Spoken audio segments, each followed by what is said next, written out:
Last time we uncovered Tolkien and Lucas's shared aspiration to create a replacement mythology for a people lacking one of their own. In fact, since making our last episode, I've discovered a quote from a recent issue of Smithsonian Magazine that makes the parallel between what George did and what the professor did as explicit as we've ever heard it put. Quote, Tolkien was one of the first to take elements from a bunch of different myths and recombine them into a totally new universe with its own rules. The Hobbit isn't a retelling of any myth, it's a mixture of elements common to many myths. End quote. Which is, of course, a perfect way to describe Star Wars as well. So we asked, if Lucas got his desire to be a myth maker from Tolkien, where did Tolkien get it from?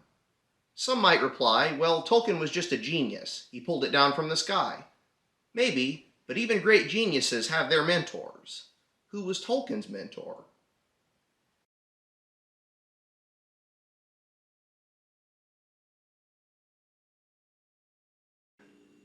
Hello again. My name is Jack, this is my dad, and we're here to welcome you back once again to another episode of the Popcorn Cathedral. Yes, indeed. Welcome back, folks. We're glad to have you once more. This is the second part now in a three-part series that we're calling The Savior with a Thousand Faces. The jumping off point for it was my recent reading, it's finished now, of Joe Campbell's book, The Hero with a Thousand Faces, which Star Wars fans will recognize as being one of the major inspirations for Star Wars. If you are a Star Wars fan and wandered in for that reason, you may be surprised to hear all these names of 19th century priests and poets, but stick with us. I realize we're leading you on a little bit of a rabbit trail, but I think it will pay off at the end. It'll make sense, I think. I think even Jack doesn't know, but he's trusting me. He's trusting me to follow the breadcrumbs here. So, but if you are one of those fans, hang with us. I'm going to put this picture of the sign back up. That was our cliffhanger from last time, the sign that we found outside the Oratory Church when we went to the services there, but right before Christmas in Oxford, England. Yes, as you see on the sign, the Oratory Church was one of the two Oxford churches that Professor J.R.R. Tolkien attended during the years that he was writing Lord of the Rings. The second name, Gerard Manley Hopkins, he was a priest at the Oratory during the 1870s. He was also one of the most influential poets of the 19th century. His works inspired T.S. Eliot, Dylan Thomas, and many others. And Cardinal Newman is now St. John Henry Newman, canonized back in 2019. Another famous poet and priest, and one of the founders of the Anglo-Catholic movement in Anglicanism. He preached at the Oratory Church many times during the 1850s.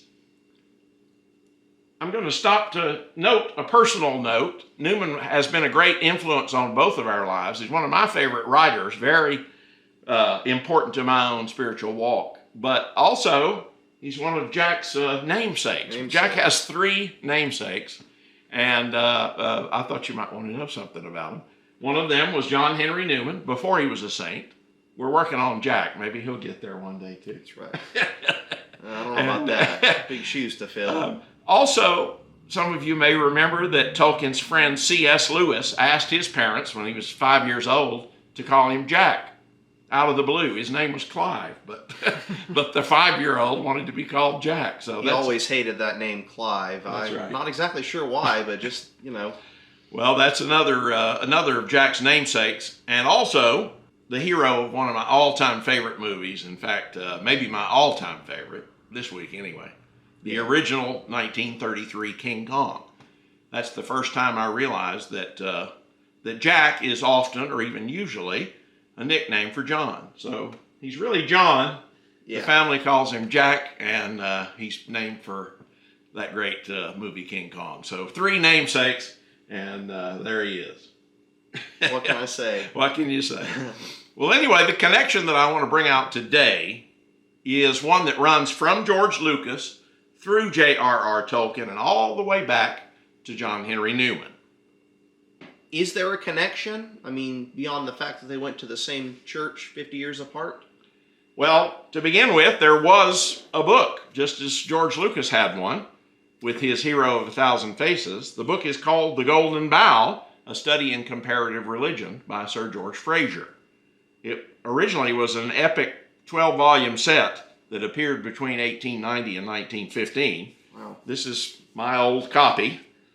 As you can see, he cut the 12 volumes down to a few short words, few brief comments. Even this one is a vintage volume. He prepared this one volume abridgment himself in 1922, which was just as Professor Tolkien was beginning his long career as a university professor. So, and we know that Tolkien was familiar with the Golden Bough because he studied it at Oxford. We've also got an interview with Martin Scorsese where he talks about the stuff that he saw George Lucas studying in 1973 and 74 as he was preparing to write Star Wars. And Scorsese specifically mentions Fraser's Golden Bough. So essentially, Sir George Fraser was Joe Campbell circa 1900.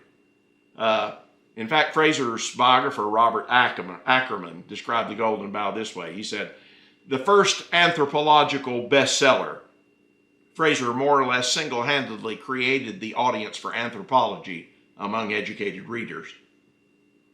And Campbell himself cited Fraser as a major influence on his own work, which is probably how George Lucas first heard about the Golden Bough. That is, as a footnote in Hero with a Thousand Faces.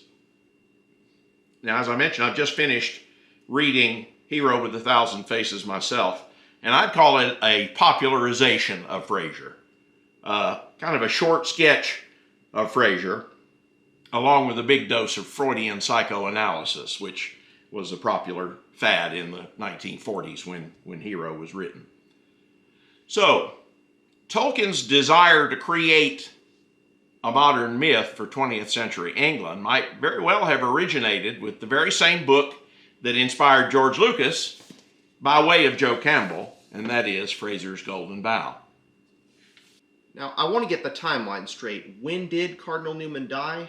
He died in 1890, before the Golden Bough was even written. So you're not saying that Newman recommended the Golden Bough and that Tolkien found it recommended in Newman's writings, the way George found it recommended by Joe Campbell? No, but there is a direct link, even so. But you're going to have to hold the line a little longer for that. Stick with me. For now, let's stop to notice that for the very Catholic Tolkien, Fraser would have been problematic. According, once again, to his biographer, Fraser was the son of a harsh Scotch Calvinist whose son quickly dropped his faith as soon as he left home in Glasgow to attend the broad-minded Cambridge University. Jack, I think you've got some quotes there from the biographer Ackerman that give a pretty good summary of what the Golden Bough was all about. Why don't you pick up there with those notes? Right, here's the biographer. His Golden Bough presents an encyclopedic survey of the ritual and mythology of the entire primitive world, which, according to Fraser, lays out the whole slow process by which humanity has overcome its religious superstitions. First was the age of magic, in which priests in the ancient worshipping community believed that they could compel the gods to do their bidding by offering a quid pro quo in the form of animal sacrifice. This yielded to what he called religion, once the priests and the community, having regretfully accepted that they were indeed unable to compel the gods to do anything at all, instead prostrated themselves and beseeched the divine powers by means of prayer and sacrifice to aid feeble humanity. And finally, positive science, by means of which, having understood and accepted our true position in the godless universe, we rational beings could at last put behind us the fear and trembling arising from the foolish notions that had survived from earlier stages. Presented in a highly polished literary style, Fraser backs up his contentions with numerous scholarly footnotes on every page. Notwithstanding these thickets of notes, which are supposed to guarantee his objectivity, it was not difficult to discern a secularist agenda. At the literal heart of the Golden Bough lies a lengthy analysis of the cults of Attis, Adonis, Osiris, and Dionysus, all of them dying and reviving gods that characterize the religions of the ancient Eastern Mediterranean. Although not a word was said about Jesus of Nazareth, only the slowest reader could fail to notice the missing member of this geographically contiguous set. If Attis, Adonis, and the others were examples of either plain ignorance or of an imperfect understanding of the natural cycle of birth, growth, death, and rebirth, what then was Jesus, and what therefore was Christianity? The anti-religious message did indeed get communicated subliminally, and in fact, the Fraser Papers at Trinity College contain many letters from readers of otherwise unknown to him, who thank Fraser for stripping away the mystification surrounding religion and permitting them to see it for the worn-out thing that it was. Interestingly enough, Tolkien's friend C.S. Lewis appears to have been one of those people. People, that is, who got Sir James's message loud and clear. Just a year or so after the one-volume Golden Bough appeared, 25-year-old Lewis wrote this in a letter to his own boyhood friend, Arthur Greeves. Got the letter right here. You know, I think that I believe in no religion. There is absolutely no proof for any of them, and from a philosophical standpoint, Christianity is not even the best. All religions, that is, all mythologies to give them their proper name, are merely man's own invention, Christ as much as Loki. Primitive man found himself surrounded by all sorts of terrible things he didn't understand. Thus, religion, that is to say, mythology, grew up. Often, too, great men were regarded as gods after their death, such as Heracles or Odin. In the same way, after the death of a Hebrew philosopher named Yeshua, whose name we have corrupted into Jesus, he also came to be regarded as a god. A cult sprang up, which was afterwards connected with the ancient Hebrew Yahweh worship, and thus Christianity came into being. One mythology among many. Now, it's not very hard to hear the echoes of Fraser in that. The point being made, Christ is not unique. To those familiar with mythology, he's just one figure among many. The fact that resurrections and virgin births and transfigurations and so forth can be found in many, if not most, of the world's folk tales is held to be a proof that Orthodox Christians have been mistaking myth for history. In other words, Fraser's book really might be called The Savior with a Thousand Faces. And so, if you stop to think about it, could Joe Campbell's. Notice how Campbell's description of the hero's journey works just as well as the Messiah's journey. In fact, the hero's journey isn't so much a common arc for all heroes as it is the basic arc for a certain kind of recurring hero, that is, the chosen one. Think about all the chosen ones we've had at the movies lately. Harry Potter, Paul Atreides, the Kwisatz Haderach, Neo in The Matrix. One after another, not just heroes with 1,000 faces, but saviors with 1,000 faces. Chosen ones. That, by the way, is the literal translation of the word Messiah, the chosen one, the anointed one. So anytime one of your SF heroes is being called the chosen one, he's being called Messiah. So reread just for a moment. Remind us of Campbell's description of the hero's journey. Just as a quick refresher. Yeah. A hero ventures forth from the world of common day into a region of supernatural wonder. Fabulous forces are there encountered, and a decisive victory is won. The hero comes back from this mysterious adventure with the power to bestow boons on his fellow man. And in another Campbell passage, the godly powers sought and now dangerously won are revealed to have been within the heart of the hero all the time. He is the king's son, who has come to know who he is and has thus entered into the exercise of his proper power. As God's son, who has learned to know how much that title means. End quote from Campbell. Now, compare these descriptions to the language that the Apostle Paul uses about the risen Christ. Quote, having canceled the bond which stood against us with its legal demands, this he set aside, nailing it to the cross. He disarmed the principalities and powers and made a public example of them, triumphing over them in himself. Then grace was given to each of us according to the measure of Christ's gift. For this reason, it is said by the psalmist, when he ascended on high, he led a host of captives, and he gave gifts to men. But just as in Fraser's version, all of Joe Campbell's mythological heroes are Christ figures. But then, in his system, so is Christ himself. Just one more mythological Messiah. Got one more Joe Campbell quote there. Have you got that handy? Right here. So here's Campbell. Mythology is psychology misread as biography, history, and cosmography. The modern psychologist can translate it back to its proper denotations and thus rescue for the contemporary world a rich and eloquent document of the profoundest depths of human character. It'd be a cheap shot, I guess, to point out that Freudian psychoanalysis is almost completely discredited these days. In fact, it's been relegated to the realm of pseudoscience, along with phrenology or astrology. But I'm afraid its introduction into the Golden Bough scheme was really Campbell's only improvement on the old Edwardian version that he found in Fraser. Like Fraser, it's true, Campbell sometimes seems to be saying something nice about Christianity, but he always takes care to explain that the same suggestive idea is better expressed elsewhere. I'm reminded a little of G.K. Chesterton's funny quip.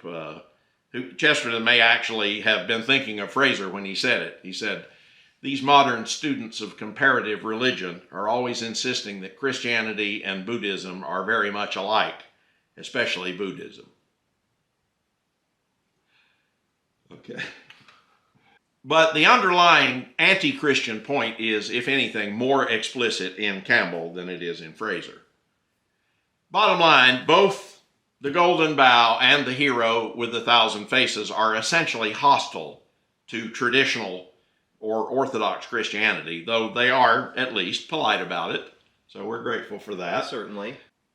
Some of you may remember that when George Lucas was asked about his own religious beliefs during the promotional tours for The Empire Strikes Back, he described himself as a Methodist Buddhist, which I think would probably be a pretty good description for a lot of people of that generation. I'm not sure George meant to be taken completely literally, but he wanted to give a sense of where his head was at. So, and, you know, to tell you the truth, it's not really surprising that he called himself that, since after reading Hero with 1,000 Faces, I noted that he pretty much evangelizes explicitly for Buddhism all the way through. In his 1999 interview with Bill Moyers, George Lucas recalls some of his boyhood questions about religion. "I asked my mother, if there's only one God," he said, "why are there so many religions?" So you can see from that question I made when he was 6 years old or something, that George was in a much more unsettled state early on than Tolkien ever was, and much more open to the idea of Campbell's monomyth as a possible answer to this question that his mother couldn't answer. At any rate, I think it's safe to say that young Tolkien wouldn't have found Fraser very appealing or very safe. He couldn't at any rate have taken it to heart the way that George took Campbell's later watered down version to heart. But come on, I mean, drop the other shoe. What or who did finally get young Tolkien over the hump when it came to embracing non-Christian mythology and taking it to heart? You seem to be leading up to the idea that Cardinal Newman was the mentor, but how? Since Newman died a couple years before Tolkien was even born. Right, you're correct, absolutely right. It's not Newman himself, but Tolkien's own father, or his father figure at any rate. As some of you may remember, Tolkien's actual father died when he was only 3. And then his mother died when he was 12. And at that point, he and his younger brother Hilary were orphaned. But before her death, Mabel Tolkien made sure that the boys would have a legal guardian, and she chose a priest that she trusted by the name of Francis Xavier Morgan, who's got a Welsh name, but who actually was Spanish with some Welsh ancestry. Wow. And Father Francis, as Tolkien called him from then on, supported the boys from that point. In fact, he paid for their education. He had them brought to the Birmingham, as they say in England. We say Birmingham down here in the South. Took them to live at the Birmingham Oratory School, which was founded by Cardinal Newman. And also where Father Francis had been a student when he was Tolkien's age. Right. And who was Father Francis's instructor at the Birmingham Oratory? Well, the founder of the school himself, you guessed it, St. John Henry Newman. So There's a direct connection. right.